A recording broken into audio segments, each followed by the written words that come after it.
Hi, everyone. Marissa B. here. Welcome to Radiant Living, Inspiring Humanity to Thrive.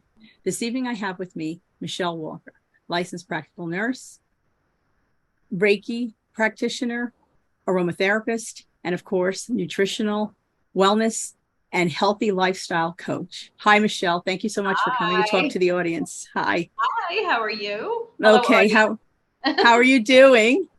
I am great. I hope everybody had a great 4th of July. I know I did. It was a really nice resting day with sunshine. Hallelujah. Yes, here too. Here too. Right? Yes, here too. It was wonderful, wonderful, and nice and warm. Can you tell the audience a little bit about what you're doing? Of course, I know you're a licensed practical nurse, so that comes with a lot of work. Yeah. What else is going on? Okay, so I am a licensed practical nurse.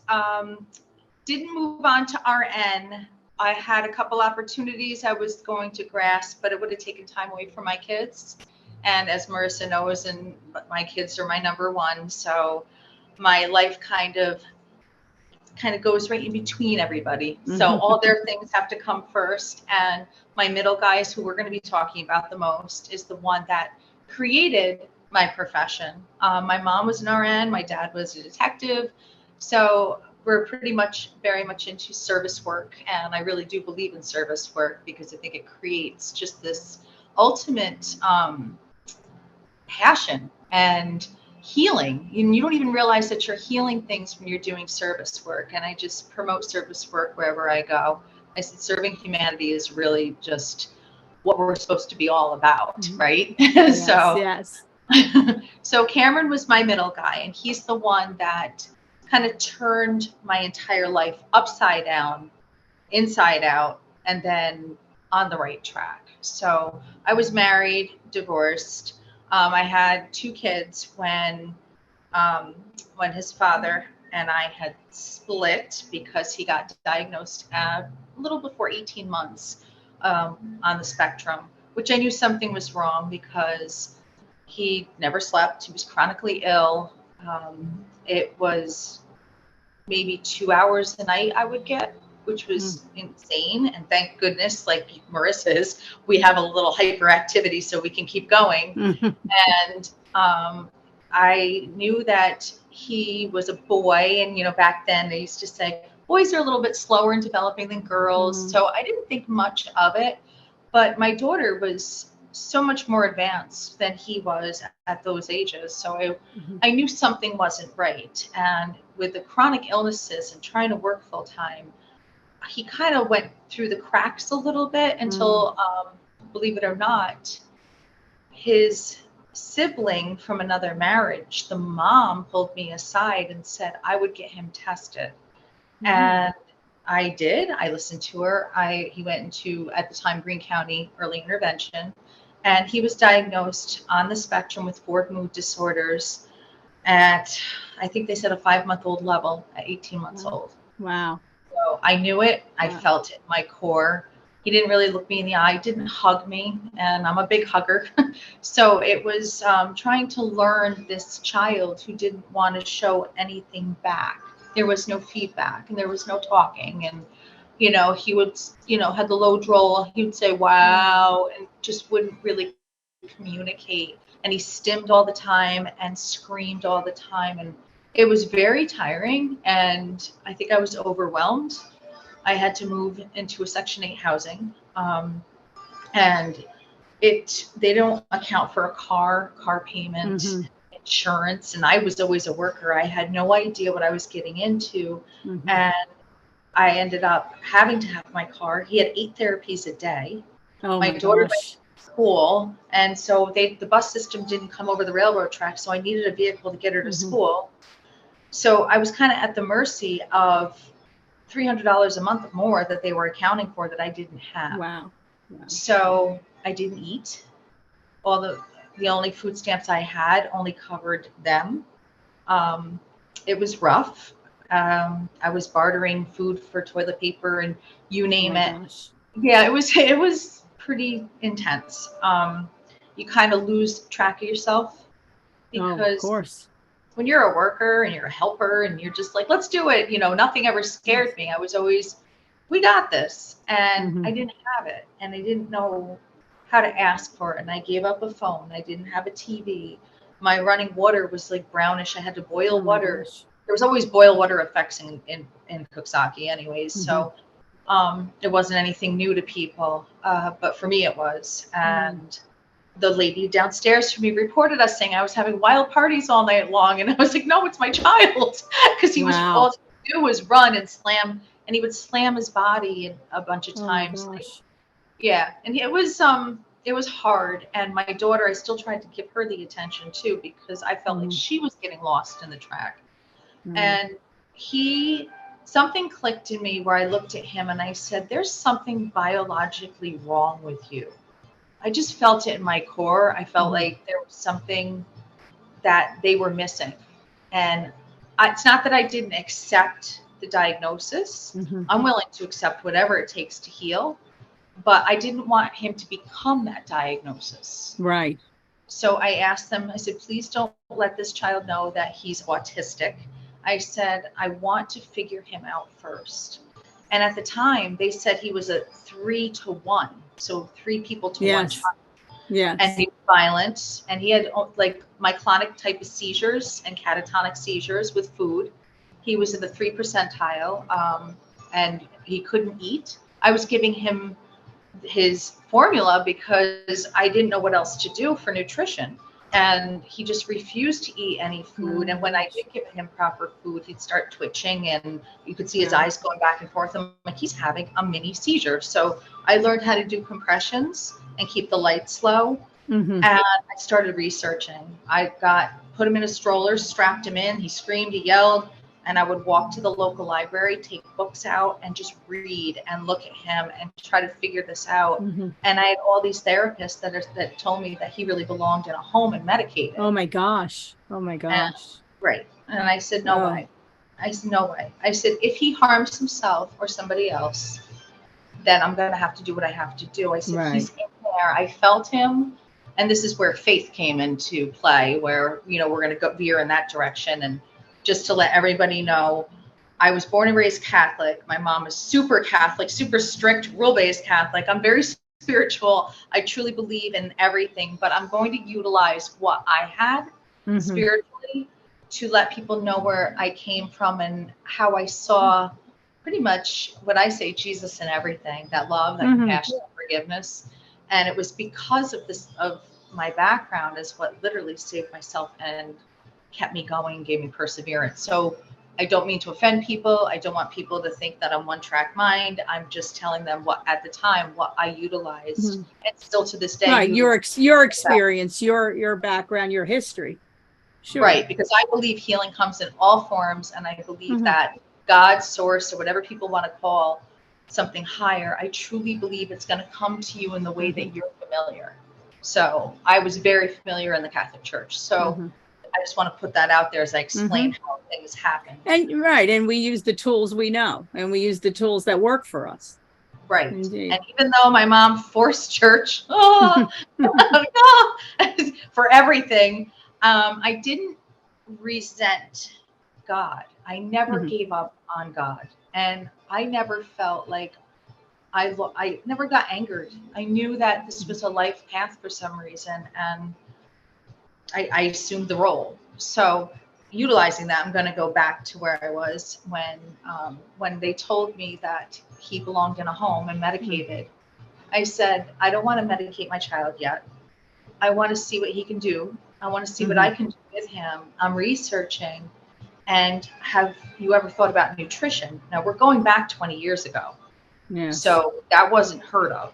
And they didn't really believe that nutrition helped heal at all. And I kept telling them that I truly believe it. And I've been doing some reading. And he also was vaccine injured. So I'm not going to put out there, I'm not saying vaccines caused it, but I do believe that it brought some things out in him. So I ended up getting a doctor to agree with me when I told him he had brachial neuritis, because he was like this for 9 months and I had to work with him after his last, third set of shots. So I stopped that and I said, until I figure him out, I don't believe that he's a candidate for anything chemical. And that because of that, I refused to medicate him. And I said, let me see what I can do. And they were watching. They were doing house stops. They were making sure I could handle it. Yes. I was doing a lot of eye rolling because they didn't know me, know my background, know what my parents were. You know, and I got treated very poorly, to say. Yeah, because I didn't fit this criteria of driving the car and not going on the vacations and having the extra cash set. So I really knew what it felt like to be looked down upon it because of not having money or social status at the time, which I gave up for him. So meanwhile, not believing that a mother knows her child, right? That a mother knows. Oh, and a mother's going to try everything for her child. Mama bears come out, and we're here to play. Yes, definitely. Yeah. And I had that competitive, athletic, like, oh, I'm gonna win. That was my attitude. I was like, oh, I'm gonna win. He's gonna heal. So it was hard because every time I tried to take a step forward, I felt like they were watching and they were coming. And the OT, I had 2 OTs quit on me because they said they were hurting him. And because when they would leave, he would lose it and he would start screaming when they touched him. So I'm the one that was watching him, and he would get really violent 20 minutes before he had to poop. And then he would go behind the door and he would come back and it smelled rancid. I mean, worse than I've ever smelled. And I felt like he was toxic inside. And he would poop like 11 times a day. So that's like 11 fits a day. And I noticed they were 2 different colors. So I was telling the doctor, I'm like, something's wrong here. I was like, he had liver spots too. And with all the other stuff, I got so caught up into just surviving that I started noticing, like, wait, there's something else wrong here. Because I had to quit my job, which was hard enough just to be home with him.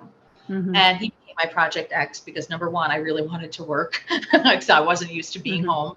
And number 2, I really believed in him and I saw it in him and I knew that there was something to be figured out. And I almost gave up one night, and he was off his rocker. And I went over to one of my neighbors and I was just crying. And I said, Maria, I'm going to give up. And I'm like, I can't do this anymore. So she said, get in the car. And she's this little Croatian woman. She said, come with me, get in the car. And so I drove her to the church. We got out. He's climbing all the pews. He's jumping all over. I'm like, Maria, I'm going to get in trouble. And she said, nobody's here. So she said, let him go. He's in God's house. So I let him go and I kept watching, like, please don't break anything. And she pointed out the stations of the cross and there's 13 stations, the pictures of when Jesus was holding the cross and when he would fall. And she said, look at the one picture when they were spitting at him. And she looked at me and she said, what did he do wrong? And I said, nothing.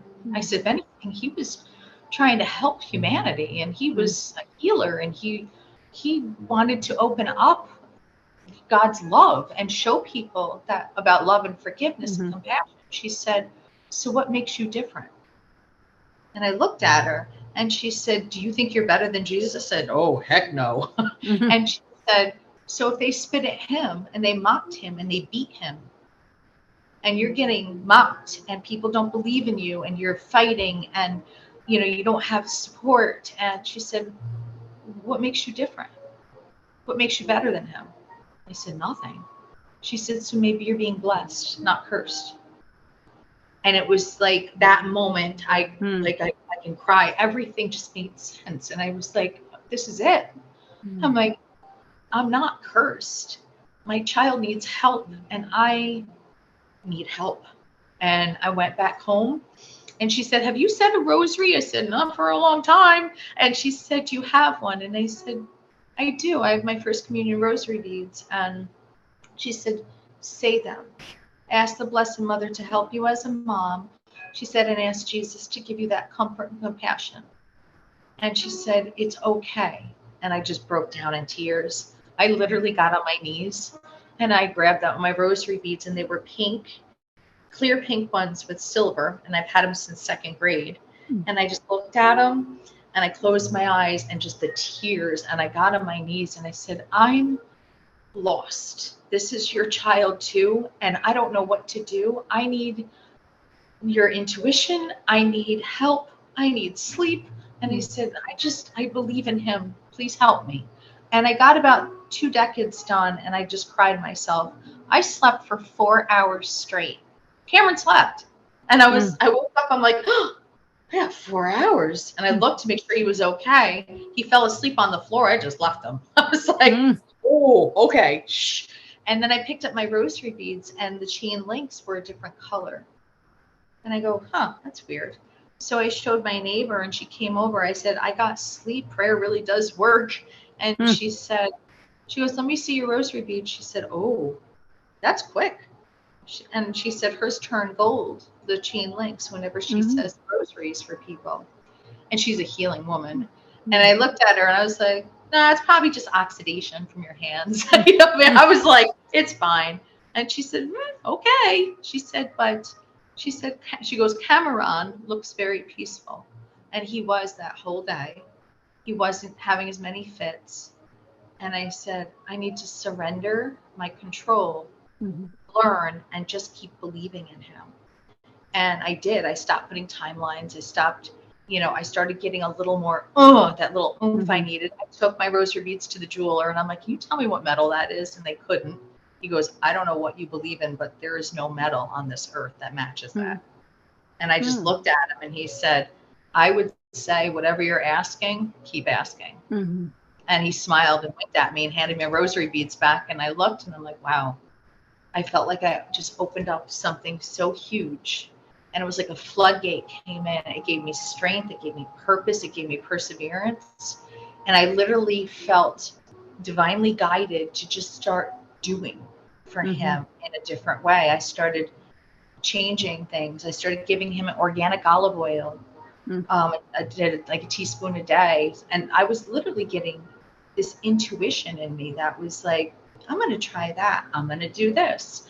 And then I was like, I think milk's hurting him. I actually stopped feeding him. And I said, he's going to eat because he's going to be hungry. And eventually he did, but little pieces.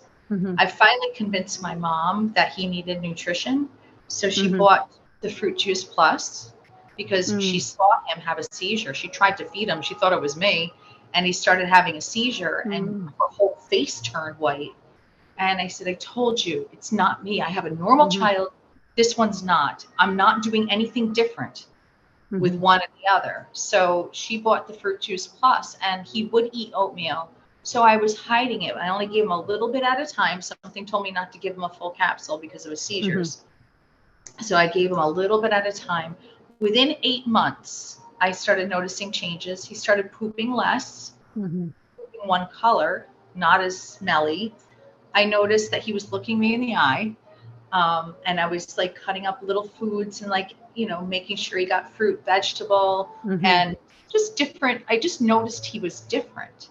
I also noticed that when he got sick and he was put on an antibiotic, he had a little more clarity.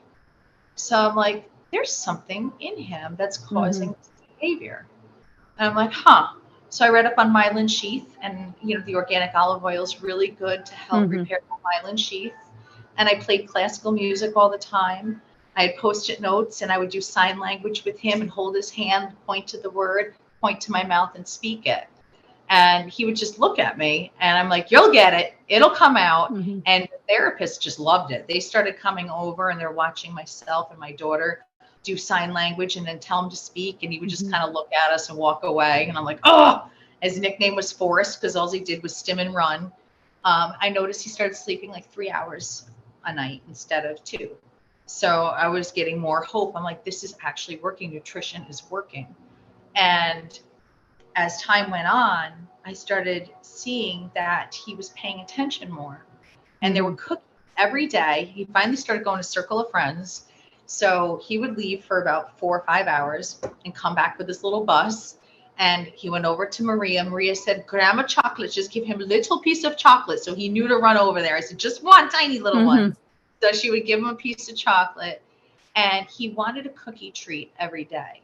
So I usually had him work for it. And around the same time every day, he would point up and go, I want cookie. So he would sign it. And I'd say it. And he would just look at me and he'd go, I want cookie. So I go, oh. So I'm like, if you say it, you can have the whole thing.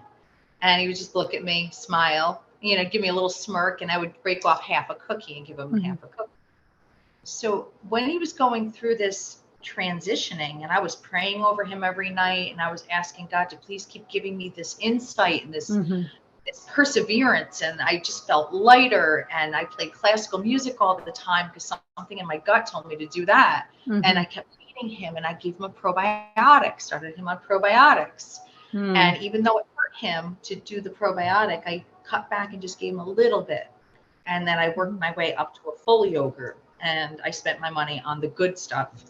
And I noticed him changing. And one day he came in, and the lady from downstairs was up because she said she'd rather come up and see the noise instead of have to hear it. So she came upstairs, and he came around the corner, and he signed, "I want, cookie." And I said, "You know what, Cameron? No, not today. I'm done. You got to say it. I'm done." And there's Post-it notes all over my house. The classical music, Baby Beethoven was playing. And he went in the other room, and I could hear him like, "Ah!" And he was like slamming himself on the ground. I said, and she goes, "Did you remove all sharp objects? Because I think he's going to murder you when you sleep tonight." Oh my gosh. I said, "Don't worry. All the objects are way up here." And she laughed. She's like, "He really is angry." And I said, "Good." I said, "I want him to be angry. Get angry. Want to speak." So he came around the corner. He looked at me, and he said, "I want cookie." And I said, "Cameron, stop it. Speak it. You can have the whole thing, but no, not today." He went around, and I could hear him like, and he's like pounding on the ground a little bit. And he came around, and he looked at me, and she goes, "He's back. Be careful." So I stared at him, and I go, "What do you want, Cam?" And he looked up at me, and it was like this light came over his eyes, and he goes, "I want a cookie." Clear as a bell, full sentence. And I dropped to my knees, and it's like he realized he did it. It came out, and he shocked himself. And I said, "Oh my God, oh my God, oh my God." And I started saying, "He's speaking." And I started crying. I'm on the ground, and Ginny goes, And how old was he then? How old was he then? At that point, he started 18 months.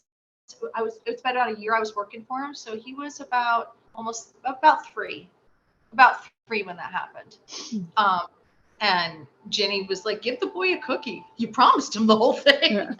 I mean, I just couldn't even speak. Everything came in, and I was like, he did it.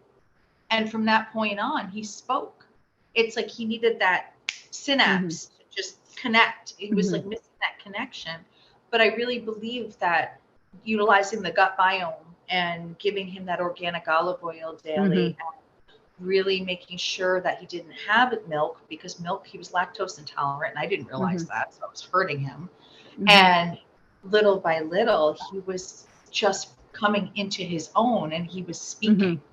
So he was the reason, and I had to move a bunch of times. I mean, it was from that point on, when he started speaking, I knew that for my daughter's sake, I wanted to bring her into another school district because she was falling through the cracks. So that was my hope. And I realized that prayer and nutrition for me has been everything, everything. You know, having met Cameron as a young adult and then hearing the story, I mean, it's a complete difference in the young man that I met a few years back and what he has gone through, and all the help that you gave him and all the work that he did to be where he is today. I mean, it's remarkable. And I know that your faith played a big part in that, and your nursing background, and then all of the training that you then took afterwards. Well, I did, especially with the healthy lifestyle and the nutrition in particular, to help others, because I wasn't even a nurse yet. I didn't become a nurse till after. Right, until afterwards, so, because I realized, I'm like, somebody needs to be that connector between a provider and a parent, because I went in there fighting alone with a kid that was out of control. And I had a pediatric neurologist tell me that I don't need to hear anything from the peanut gallery. And I looked at him, I said, "Tickety tock is a Blues Clues." I was trying to, because he was trying to weigh out his responses and what he spoke about what he recognized. And he held up Tickety Tock from Blue's Clues, and he goes, tick tock.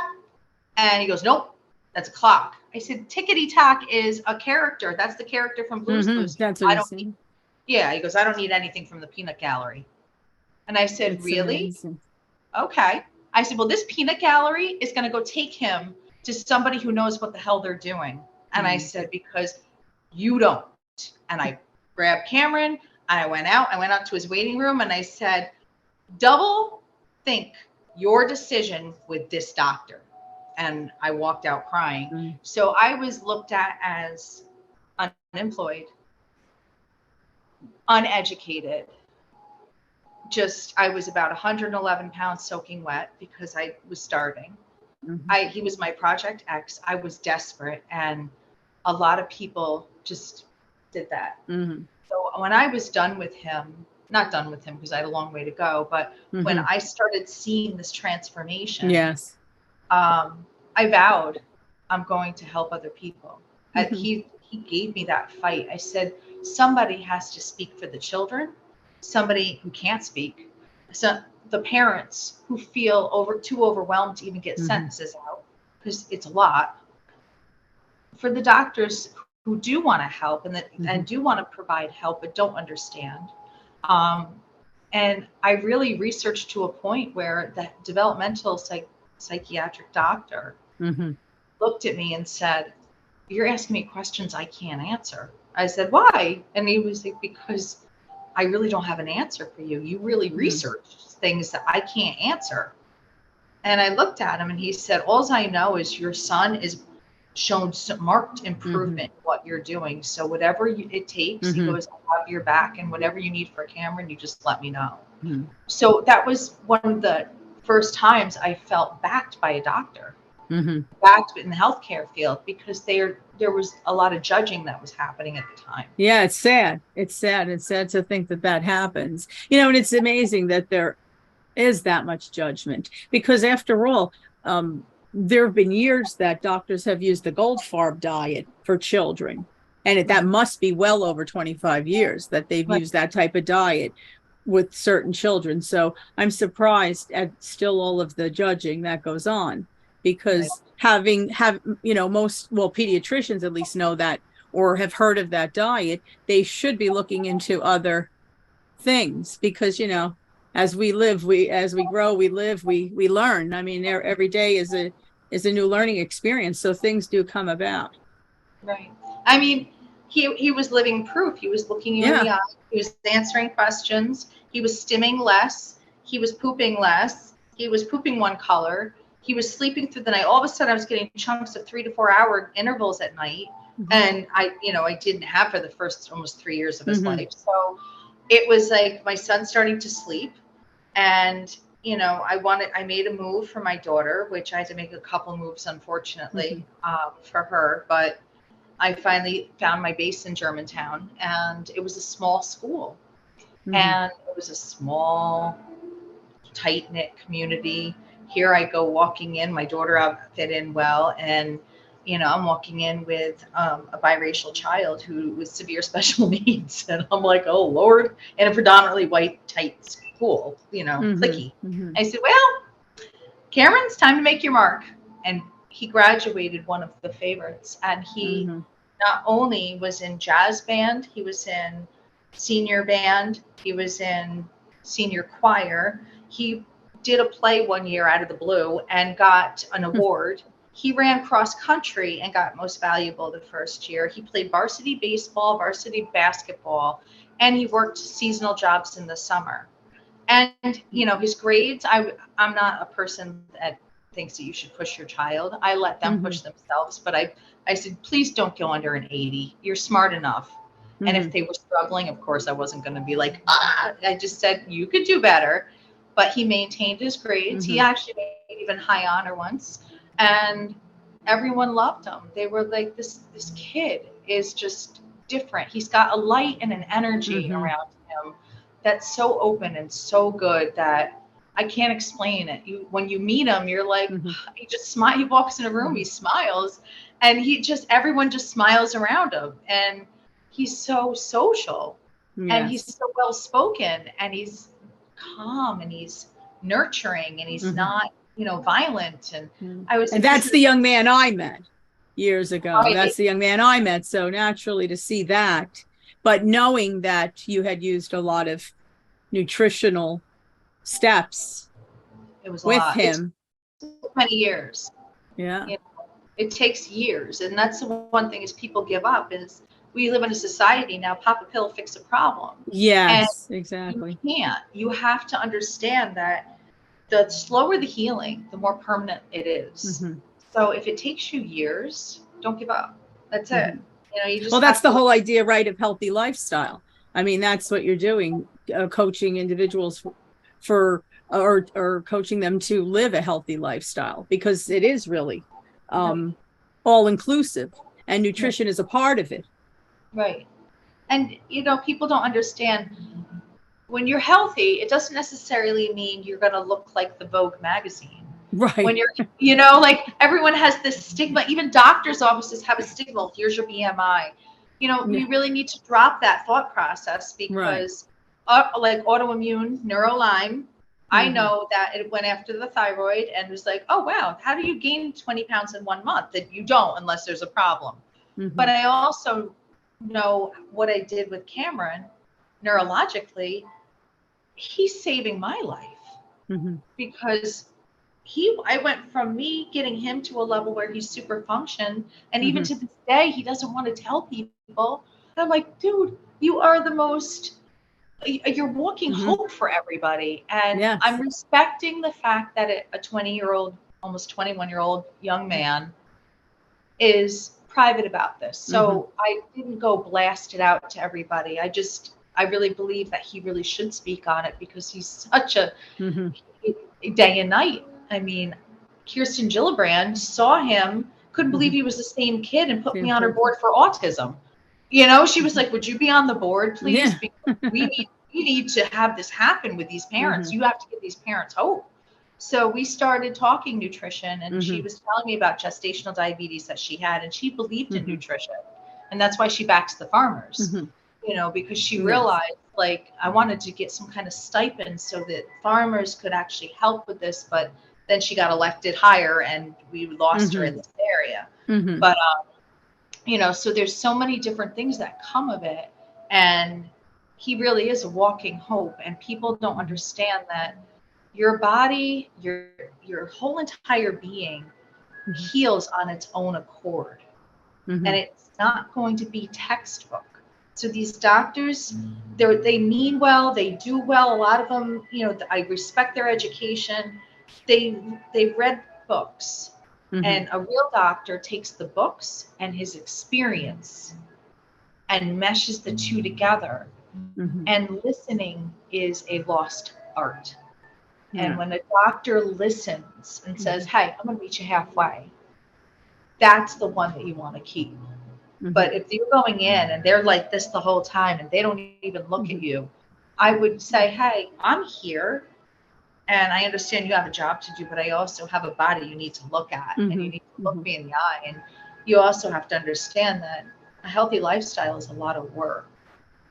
Yes. And it is a lot of work. And you're going to probably mess up. You're going to cheat. It happens. We're human. I mean, you don't have to beat yourself up and go on a downward spiral. If you do a healthy lifestyle, and what I'd like to do is coach people to slowly understand that you're going to take 5 steps forward and then you might take 3 back.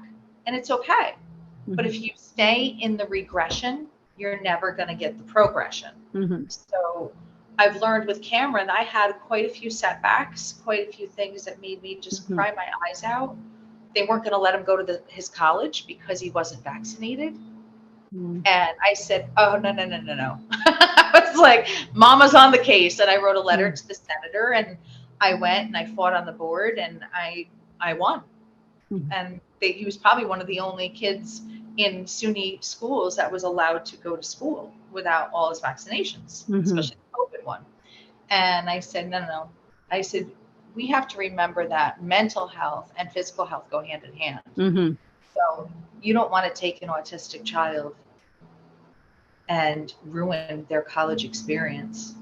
I Mhm. said, and whoever can do that really needs to look in the mirror, Mhm. because I don't know which is more detrimental, these regulations at the time or their Mhm. mental well-being, that. So it was like this balancing act, and it was one heck of a Mhm. fight. And I sat with Cameron and I said, what do you want to do? And he did one semester at home online and he didn't do well. Mhm. So I pushed for that. So, and I'm he doesn't. wondering if it's even healthy. I mean, a child that is on the spectrum, I mean, how does any vaccination work for them? I mean, does it, There's been how a can you, lot. right? How can you answer that? Does it do damage? Does it do more damage? Does it do nothing? I'm wondering, as a I mean, parent, that's frightening. That's frightening. right, and it's being mandated, and that's why there's Dr. Sears is an alternative vaccine schedule. One of my providers lets parents know they can follow that, so they condense it a little bit, so you're not getting that big punch all at once, because some people's systems aren't made to Right. handle the punch. And of course, you still work in the medical field. You work every day in the medical field, and you work with the children and vaccines. And yes, right, and it's hard because I understand both sides. mm-hmm. I understand what's really healthy. And I Mm-hmm. also understand that I like to individualize health. Mm-hmm. And if you Yes. Oh, absolutely. I would think that's right. That's why I like that your title is nutritional wellness as well. It's not just healthy lifestyle, but nutritional wellness and everything that entails. right, right, Because it's true, it is individualized. And how does everything affect everyone? But as a parent, you're concerned. Are you making already as a parent, you're worried. Are you making the right decisions? Are you not making the right decisions? Have you done something wrong? And then added to that, all of these issues that can take place, you're really right. sometimes quite frightened.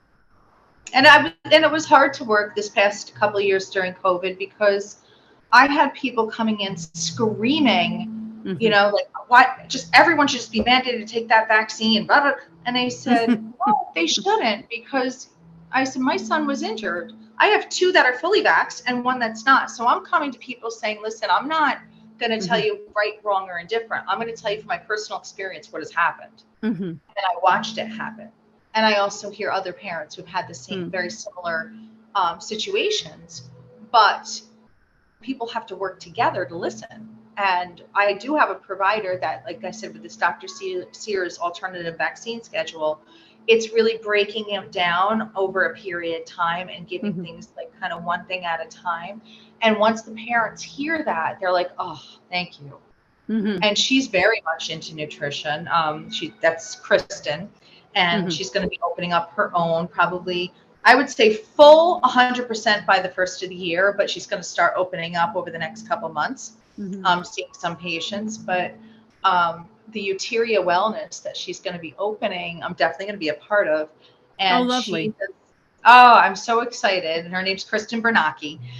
She's phenomenal. And she comes with a punch. She's the Mm-hmm. same way. She's like, listen, I'm not here to dictate your lifestyle. I'm here to Right. tell you that this is what they're mandating. This is what we have to offer. And Mm-hmm. I'm going to meet you halfway. And she does. And Mm-hmm. she'll look at you and they're like, I don't know why I'm gaining weight. And she'll say, did you do the food diary?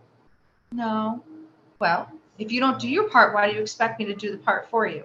If you're Mm-hmm. not going to work at it, I'll be fine and just say, here's your script. Have a great day. But if you want to work at it, then I'm going to work with you. So she's got that type of personality where Mm-hmm. she's 100% invested in each person that walks in the door. Mm-hmm. And if you're not going to invest in yourself, she's not going to kill herself for you. She'll keep you, but she'll know that, okay, well, you want to be maintained with meds? Fine. You want to work hard? I have a gym, so, Mm-hmm. and then she always come here, tell so-and-so what you do to maintain the Lyme, or tell everybody what you're Mm-hmm. doing. She's like, she believes in community. And Mm-hmm. I'm so excited because I'll be able to bring all the stuff I do into her facility. Oh, that's And lovely. it's just going to be great. I mean, I'm hoping by the first of the year I'll have my website up and going. Right. And so then people can, but in the meantime, people can still reach you. I'll put information in the notes Sure. on this evening's show that where they can reach you. And I'll leave emails for them Right. with information because I know that you're in much demand because of the nutritional coaching that you do and the healthy lifestyle, because so many people are looking for that.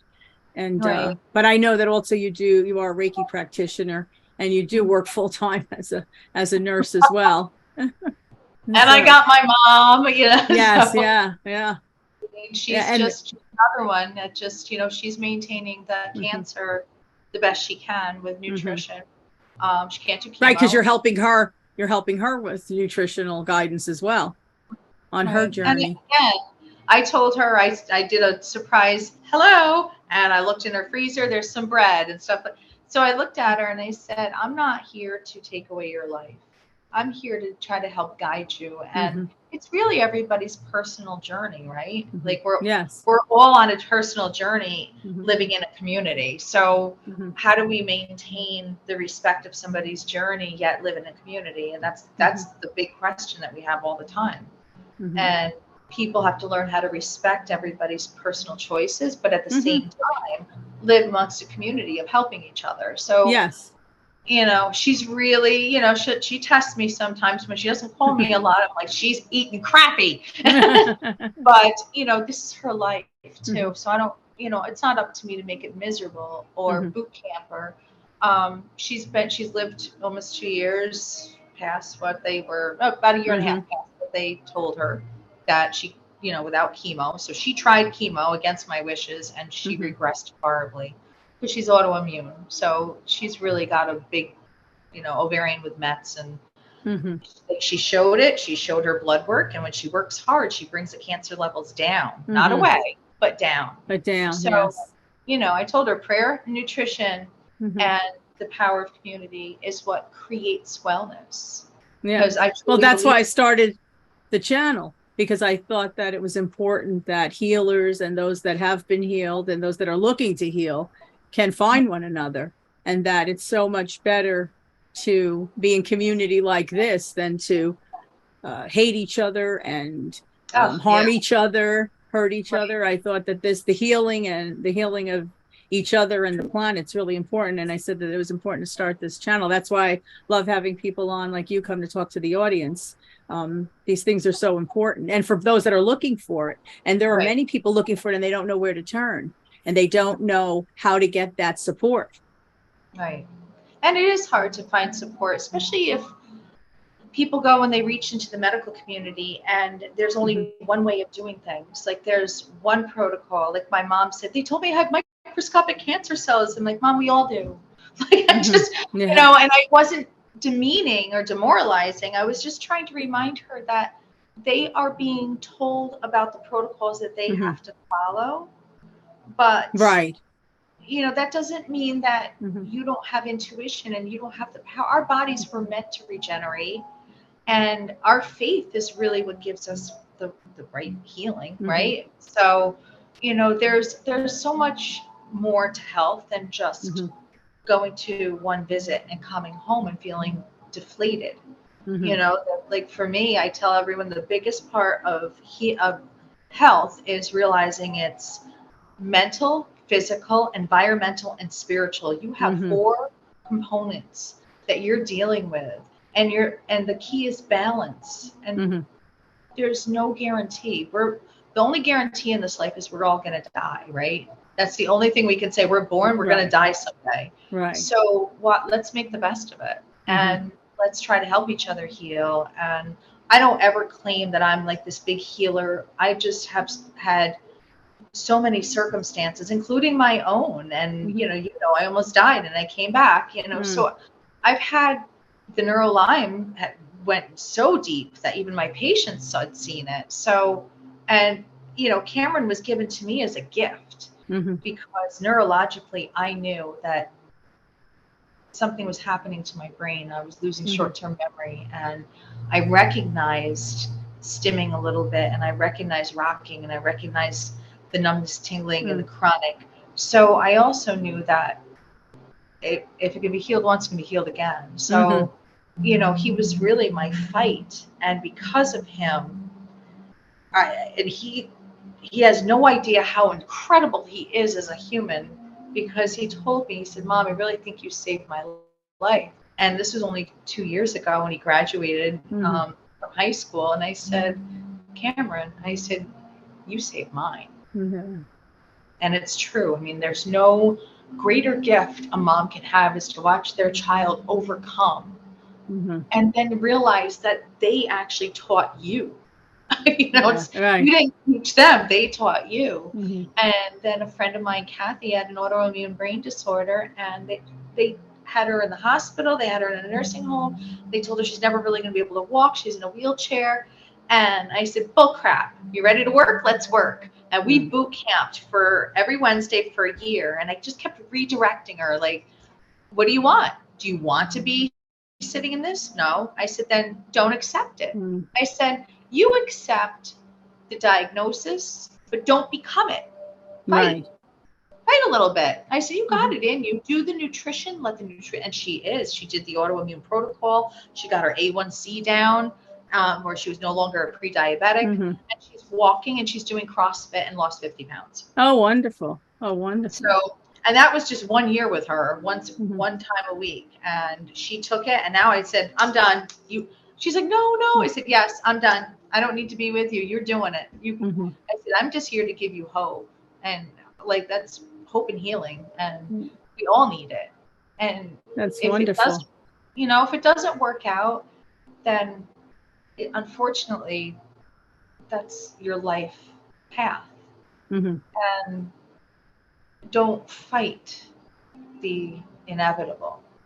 Just live each day like it's your last, and keep going and smiling and being, make your life worth living every single day, because it could be gone tomorrow.